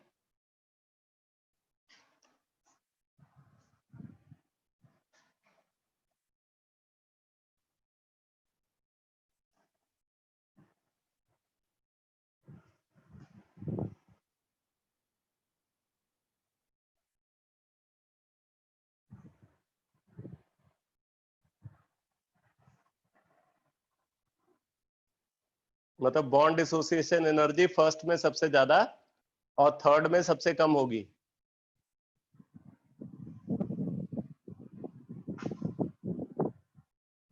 यही बोल रहे हैं आप लोग? फर्स्ट में सबसे ज्यादा और थर्ड में सबसे कम। थर्ड में सबसे ज्यादा, थर्ड में ज्यादा, सही है। बेसिकली पहले वाले में जब ये बॉन्ड ब्रेक होगा ना, तो ये एरोमेटिक इंटरमीडिएट बनेगा। दूसरे वाले में जब बॉन्ड ब्रेक होगा, हेटेरोलिसिस जब होगी, तो मोर इलेक्ट्रोनेगेटिव एटम को हमेशा बॉन्ड पेयर मिलता है, तो ये इंटरमीडिएट बनेगा। और तीसरे वाले में जब बॉन्ड ब्रेक होगा, तो ये इंटरमीडिएट बनेगा। अब ये पहला वाला इंटरमीडिएट है एरोमेटिक, दूसरा वाला है नॉन एरोमेटिक, क्योंकि ये sp3 हाइब्रिडाइज्ड है कार्बन, ये वाला कार्बन sp3 है। तो पहले वाले में एरोमेटिक, दूसरे वाले में नॉन एरोमेटिक और तीसरे वाले में एंटी एरोमेटिक। तो ये बहुत अनस्टेबल इंटरमीडिएट है और बहुत स्टेबल इंटरमीडिएट है। इसलिए बॉन्ड डिसोसिएशन एनर्जी का ऑर्डर को देखें, order of bond dissociation energy towards heterolysis, ये बोलना बहुत जरूरी है बेटा। अदरवाइज अगर बॉन्ड डिसोसिएशन एनर्जी पूछी जाती है ना, तो हमेशा होमोलिसिस के बेसिस पे हम एनालिसिस करते हैं। तो टूवर्ड्स हेटेरोलिसिस, तो फिर क्या होगा? फर्स्ट का सबसे कम, सेकंड का उससे ज्यादा और थर्ड का सबसे ज्यादा। किसके बेसिस पे? इसके बेसिस पे। ये जो कॉन्सेप्ट बताया,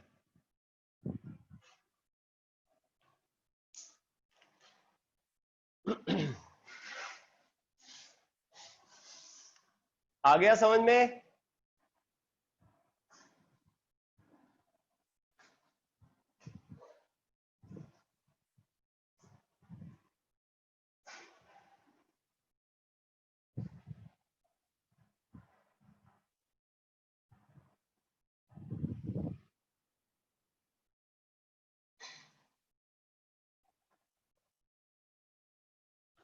नेक्स्ट एप्लीकेशन लिखो। In determination of acidic character, in determination of acidic character of in determination of acidic and basic character, in determination of acidic and basic character of a compound, in determination of acidic and basic character of a compound,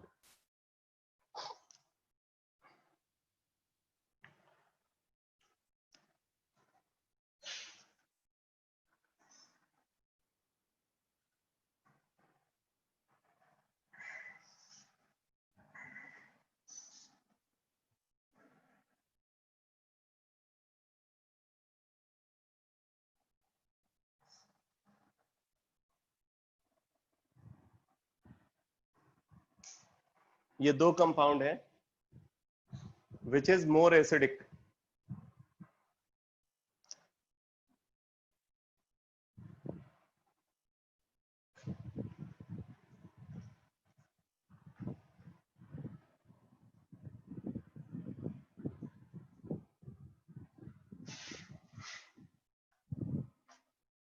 Second is more acidic than first. अब जरा देखो क्यों। अगर हम acidic character की बात करें, तो एसिडिक होने के लिए कंपाउंड को H पॉजिटिव देना है। जैसे देखो यहाँ पे हाइड्रोजन है, दो हाइड्रोजन है, तो अगर इसको एसिडिक होना है तो ये बॉन्ड पेयर कार्बन को मिलना चाहिए, ये बनेगा। और अगर इसको एसिडिक बनाना है तो वही बात इधर भी होनी चाहिए।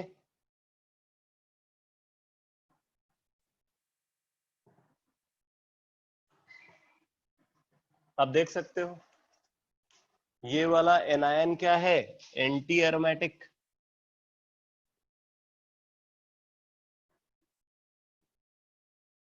और ये एनायन क्या है, aromatic.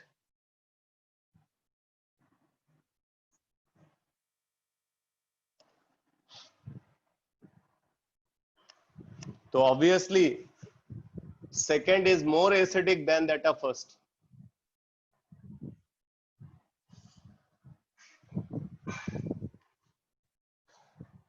Compound 2 is more acidic than that of compound 1.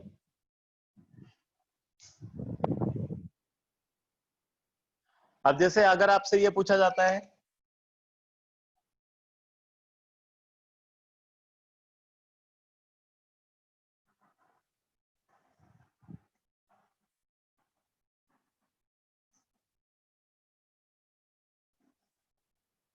ये दो कंपाउंड हैं,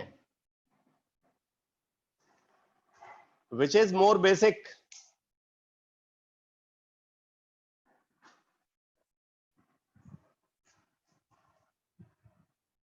सही है।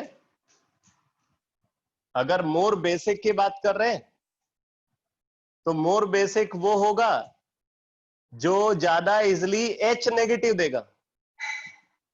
H नेगेटिव जो देगा वो बेसिक होगा, H पॉजिटिव जो देगा वो एसिडिक होगा। तो अब अगर आप यहां पे देखो H नेगेटिव देने के लिए बॉन्ड को ऐसे ब्रेक होना चाहिए,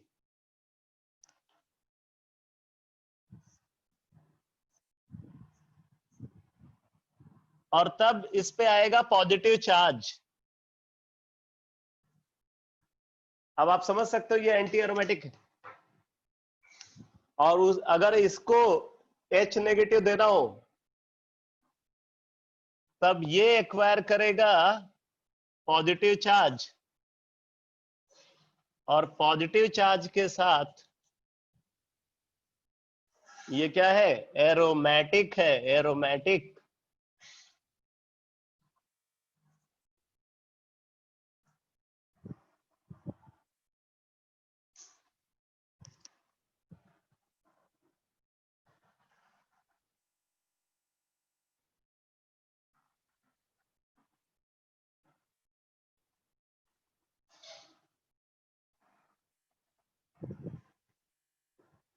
इसलिए यहाँ पे ऑर्डर ऑफ बेसिक स्ट्रेंथ को अगर कंसिडर करें तो क्या होगा, second is more basic than that of first.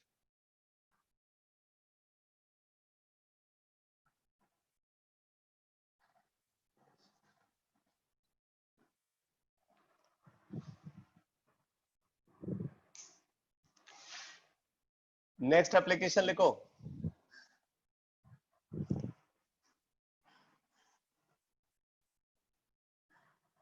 Next application लिखो।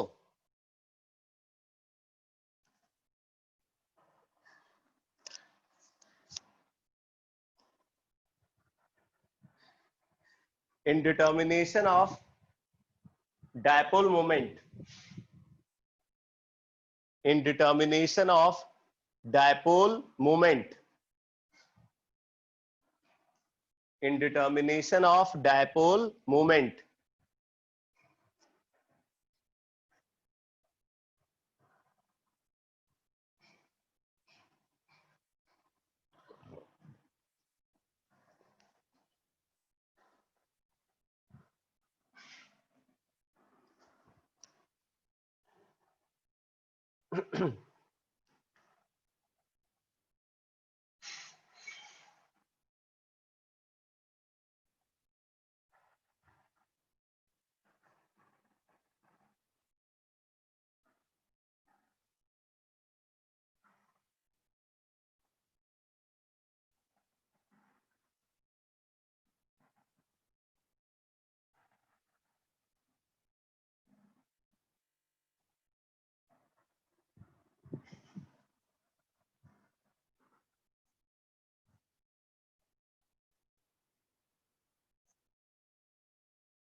अगर इसका डायपोल मोमेंट μ1 है और इसका डायपोल मोमेंट μ2 है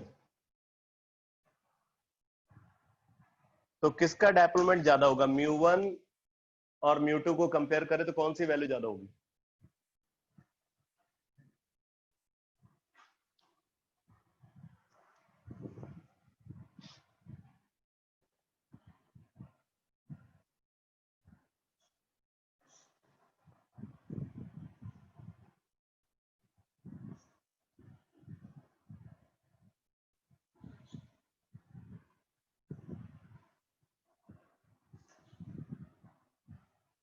two is greater than one.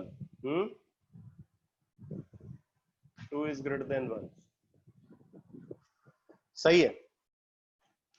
μ2 is greater than μ1, ये सही आंसर। μ2 इज ग्रेटर देन μ1 क्यों है, जरा समझो।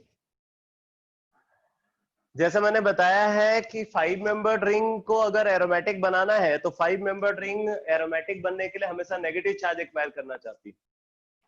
तो अगर आपको इस रिंग को नेगेटिव चार्ज देना है तो नेगेटिव चार्ज देने के लिए आपको बॉन्ड को इस तरीके से ब्रेक करना पड़ेगा।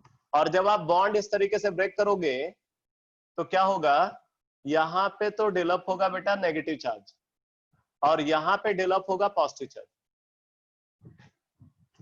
यहां पे पॉजिटिव चार्ज डेवलप हुआ और इधर क्या डेवलप हुआ, नेगेटिव चार्ज डेवलप हुआ।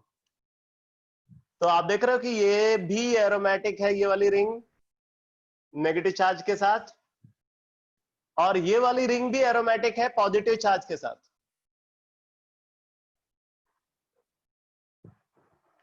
इसका मतलब हम ये बोल सकते हैं कि ये जो कंपाउंड है ये कंपाउंड ज्वेटर आयनिक होगा।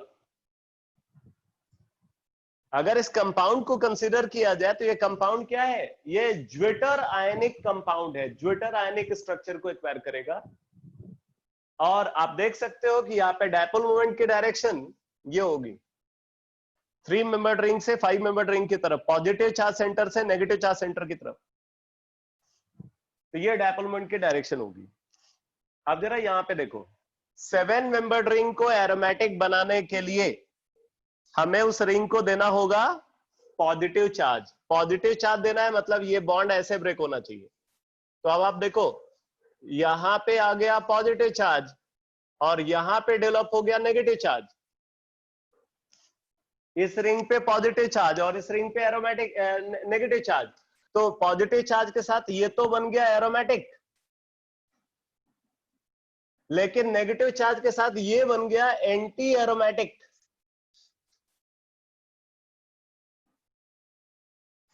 बस यही प्रॉब्लम है, इसके एरोमेटिक बनने से चलो ठीक है कि ये स्टेबल हो गया, लेकिन इसके एंटी एरोमेटिक बनने से क्या हो गया, ये अनस्टेबल हो गया। इसलिए यहां पे जो पाई बॉन्ड है ना, ये पाई बॉन्ड हटना नहीं चाहेगा, ये पाई बॉन्ड यहीं पे बना रहना चाहेगा। स्ट्रक्चर चार्ज एक्वायर नहीं करना चाहता।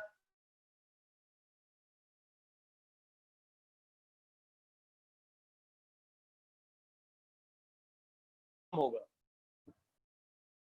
ये जो कंपाउंड है इसका डायपोल मोमेंट कम होगा, तो इस वजह से हम बोलेंगे μ2 इज ग्रेटर देन μ1। ये पॉइंट क्लियर हो गया बेटा?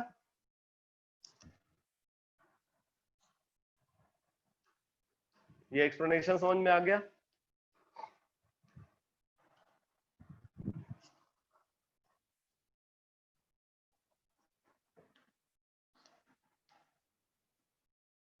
ये मैं कुछ स्ट्रक्चर बना रहा हूं,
ये मैंने 6 स्ट्रक्चर ड्रॉ किए, नंबरिंग कर देता हूं 1 2 3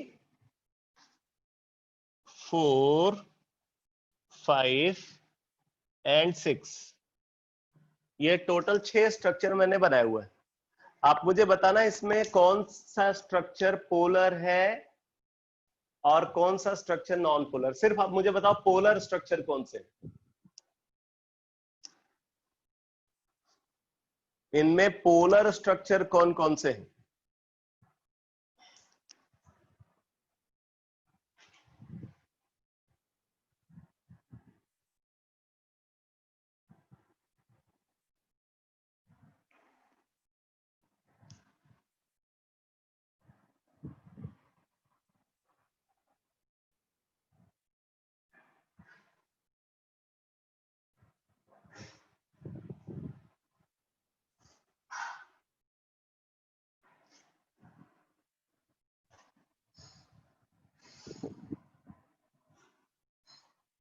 थ्री फोर एंड 6, 3 4 एंड 6, ये सही आंसर है, क्योंकि 3 में अगर आप इस तरीके से बॉन्ड ब्रेक करते हो दोनों रिंग एरोमेटिक बन जाती है, तो ये पोलर है। 4 में अगर आप देखो, 4 में बॉन्ड को अगर ऐसे ब्रेक कर दिया जाए तो ये दोनों रिंग एरोमेटिक बन जाती हैं, तो ये भी पोलर है। 5 में अगर आप देखो, मान लो बॉन्ड को आप ऐसे ब्रेक करते हो तो ये 5 मेंबर रिंग जो है ना वो एंटी एरोमेटिक बन जाती है, इसलिए ये पोलर नहीं है। ठीक है, मतलब ये बॉन्ड यहीं पे बना रहना चाहेगा। और 6 में अगर आप इसको इस तरीके से ब्रेक करते हो तो 7 मेंबर रिंग पॉजिटिव चार्ज के साथ एरोमेटिक बन जाएगी, इसलिए ये पोलर है। तो आंसर है 3rd 4th and 6th। 3rd 4th and 6th are polar, बाकी जो है वो नॉन पोलर है।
ये हमने 2 कंपाउंड लिए हैं, आपको बताना है किसका डायपोलमेंट ज्यादा है।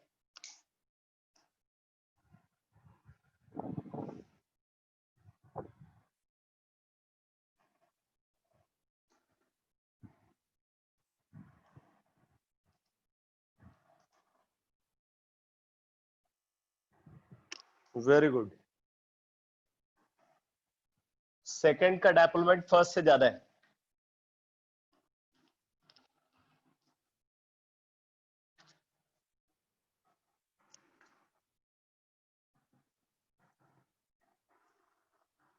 सेकंड का डायपोलमेंट फर्स्ट से ज्यादा है बेटा, इसलिए ज्यादा है क्योंकि यहां पे जब आप इस पाई बॉन्ड पेयर को ऑक्सीजन को ट्रांसफर करोगे तो 3 मेंबर रिंग के ऊपर पॉजिटिव चार्ज डेवलप होगा और पॉजिटिव चार्ज के साथ ये वाली रिंग 3 मेंबर रिंग एरोमेटिक बन जाएगी। और यहाँ पे ऐसा एरोमेटिसिटी का सपोर्ट नहीं है पॉजिटिव चार्ज के लिए, इसलिए पाई बॉन्ड के ब्रेक होने के चांसेस इसमें ज्यादा है, इसमें कम है। तो compound 2 is more polar than that of compound 1। Polar दोनों है, बट 2 का पोलर कैरेक्टर, 2 का डायपोलमेंट 1 से ज्यादा है, ये हम बता सकते हैं।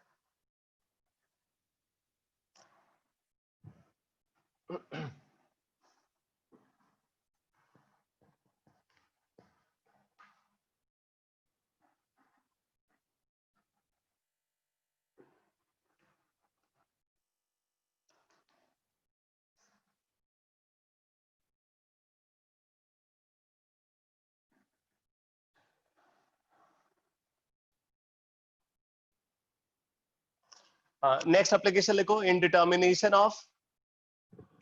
indetermination of energy barrier for rotation. Indetermination of energy barrier for rotation. Indetermination of energy barrier for rotation. तो देखो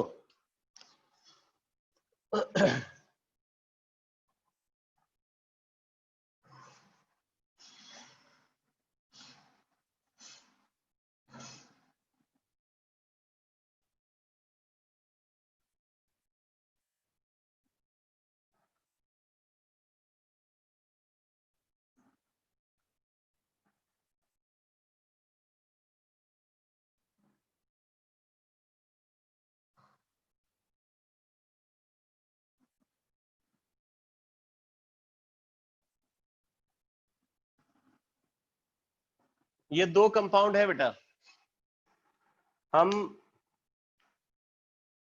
यहां पे रोटेशन कराना चाहते हैं।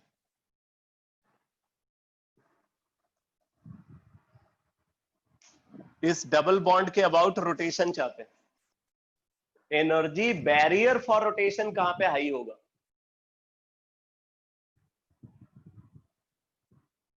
एनर्जी बैरियर फॉर रोटेशन कहां पे हाई होगा? वेरी गुड, सही है। देखो बेसिक बात यह है कि यहां पे अगर आप बॉन्ड को ब्रेक करते हो ना, तो बॉन्ड ब्रेक करके आप दोनों रिंग को एरोमेटिक बना सकते हो। बॉन्ड ब्रेक करके आप दोनों रिंग को एरोमेटिक बना सकते हो। तो अगर दोनों रिंग बॉन्ड ब्रेकिंग के बाद एरोमेटिक बन रही है, तो इसका मतलब है कि यहां पे बॉन्ड नहीं रहना चाहेगा, वो बॉन्ड ब्रेक होना चाहेगा। इट मींस यहां पे बॉन्ड ऑर्डर कम है। इस पोजीशन पे क्या है? इस पोजीशन पे लोअर बॉन्ड ऑर्डर है, लोअर बॉन्ड ऑर्डर। जबकि यहां पे अगर आप बॉन्ड को ब्रेक करोगे तो आप किसी एक को एरोमेटिक बना पाओगे, दूसरा एंटी एरोमेटिक बनेगा। एक ही एरोमेटिक बनेगा, दूसरा एंटी एरोमेटिक बनेगा। इसलिए ये बॉन्ड यहीं पे बने रहना चाहता है। तो यहां पे बॉन्ड ऑर्डर आप निकालोगे तो हायर बॉन्ड ऑर्डर होगा।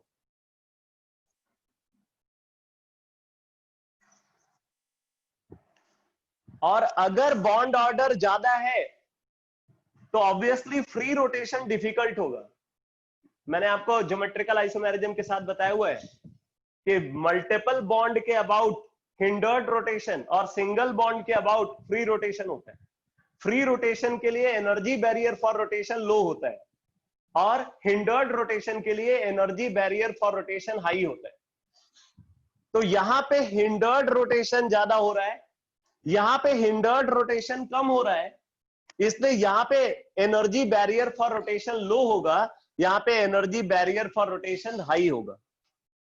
तो low energy barrier for rotation और यहां पे high energy barrier for rotation होगा।